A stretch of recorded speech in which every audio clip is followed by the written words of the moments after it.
Running for any public office in a red state like Arizona could be difficult, but one candidate, Sean Bowie, seeks to defy the odds.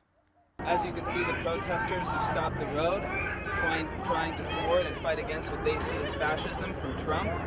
Candidates like Sean Bowie say they're going to have to work very hard in the upcoming elections if they want to overcome the Republican dominance in the state Senate.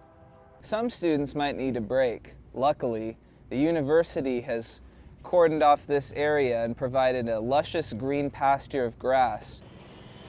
Looking for your daily fix of smokes? Well, you might need to go elsewhere. At Arizona State University, there's a strict no-smoking policy.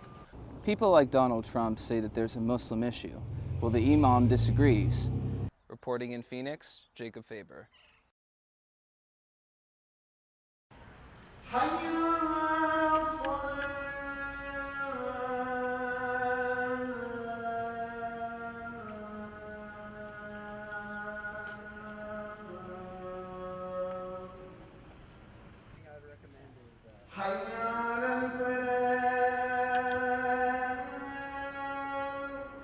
I have been working as the Imam of the Islamic Center of Tempe for the last 18 years plus.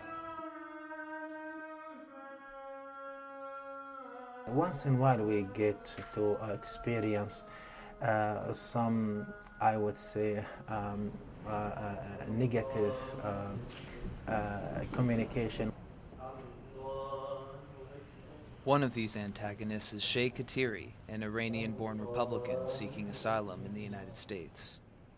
One of the things that is important is the sermons that not Tempe Mosque Imam but any Imam preaches, and you need to look at those sermons and see those people who go to those mosques are actually agreeing with those sermons or challenging them. People like Donald Trump say that there's a Muslim issue.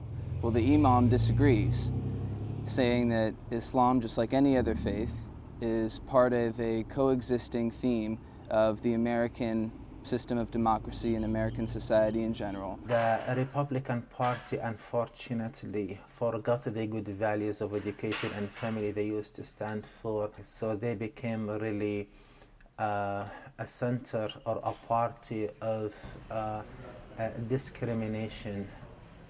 In Tempe, this is Jacob Faber reporting.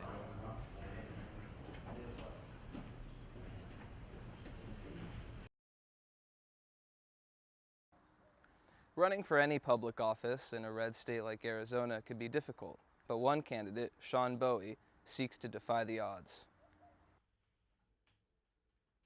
Decided to run in this race because I feel like my opponent, the incumbent, has not been representing our community very well and has not been voting in a way that represents the values and the priorities of our community.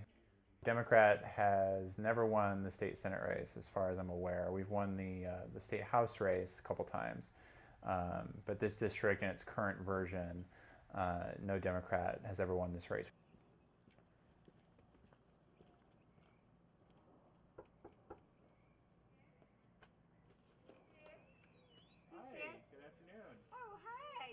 Bowie. I'm a candidate for the state Senate here in our community. How are you? Very good. Do you have a minute? I just wanted to tell you a little bit more about me and my campaign. Oh, I'm happy to hear about Bowie spends every day knocking on doors, shaking hands, and meeting new faces, advertising himself to his community. Being well received, I think voters people next door are Democrats. Okay. And diagonally across and over here. Great. Candidates like Sean Bowie say they're going to have to work very hard in the upcoming elections if they want to overcome the Republican dominance in the state Senate. Bowie's assistant, Juliana, says the fight to get Democrats out to the ballot will be a tough one. Essentially, the Democrats that I've met have been very demotivated with the political system, especially here in Arizona, because they feel like not many things can get done. But Bowie says it's possible and ultimately worth it in the long run. Only one faction within one party has a voice at that table. So if I win this race, we're that much closer to millions of Arizonans who don't have a voice, having a voice at that table. Bipartisanship, Sean Bowie says, is one of the most important facets of his campaign. We'll just see if he'll be able to do it going forward. Reporting in Phoenix, Jacob Faber.